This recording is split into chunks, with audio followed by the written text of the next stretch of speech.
In our last story, Lands and Natural Resources Minister Samuel Abu Jinapor has warned that no one will be spared in President Akufo-Addo's quest to ensure all river bodies and forests are not destroyed by irresponsible mining. Speaking at the Daboase Waterworks Treatment Plant of the Ghana Water Company in the Western region, Mr. Jinapor said government's renewed spirit against irresponsible and small-scale mining is unabated, and all saboteurs seeking to thwart government's efforts will not be spared irrespective of who is found culpable. Correspondent Natalia Panza reports. Due to the activities of illegal miners on the Pra River, which serves as one of the major sources of raw water for treatment to consumers in the Sekondi Takoradi metropolis and its environs, the turbidity and color parameter has risen to 3,000 nepherometric units and 5,000 Hudson units. The situation has forced the Ghana Water Company in the Western region to reduce close to 50% of its water supply, which is woefully inadequate compared with the current estimated demand of 12 million gallons a day at intake points at Daboase and in Chaban, which used to supply 10 million gallons a day, now supplies 6 million gallons a day. Managing Director of the Ghana Water Company, Engineer Clifford Brymer, said due to the activities of illegal miners on the Pra River, cost of treatment of raw water has skyrocketed. In 2007, before the emergence of Galamsey on water bodies in the country, the turbidity of our raw water from the Pra was around 54 NTU.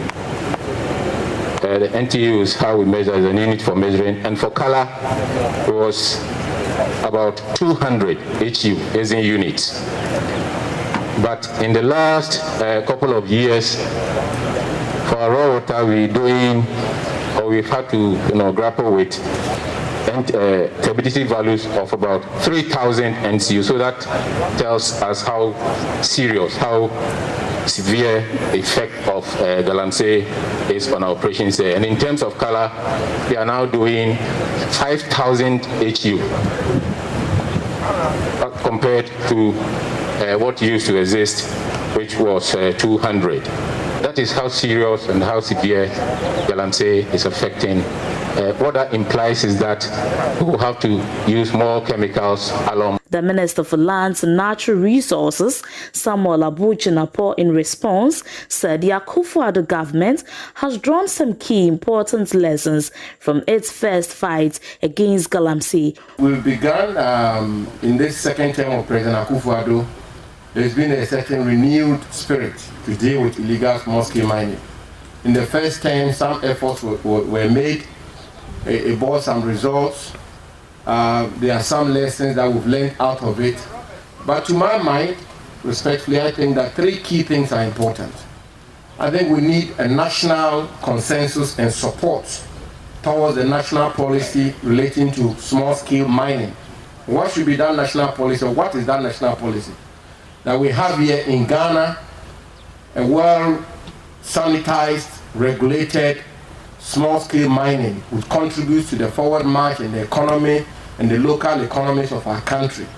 President Akufo-Addo and his government are not against mining in Ghana. Neither are we against small-scale mining.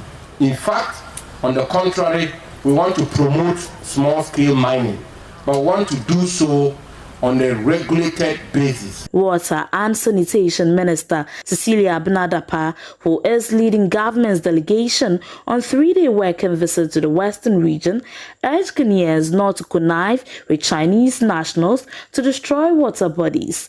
Since when did we start disemboweling our water bodies and our rivers?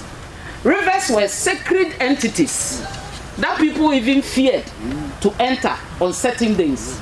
But now with the Chinese, with the Ghanaians who are also doing this, conniving and condoning with them, what do we see?